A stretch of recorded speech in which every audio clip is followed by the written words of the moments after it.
واصف علی واصف ایک شاعر، ایک فلسفی۔ ان کی بہت ساری کتابیں ہیں جن میں سے کچھ کا نام شب چراغ، کرن کرن سورج، دل دریا سمندر، قطرہ قطرہ کلثوم، حرف حرف حقیقت، شب راز۔ کہتے ہیں نہ آیا ہوں نہ میں لایا گیا ہوں، میں حرف کن ہوں فرمایا گیا ہوں۔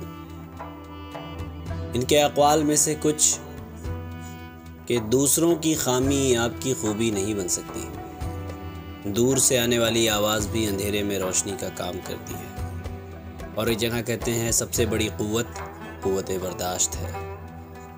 بہاریں آ گئیں جب آپ آئے، دعاؤں نے بھی منہ دیکھا اثر کا۔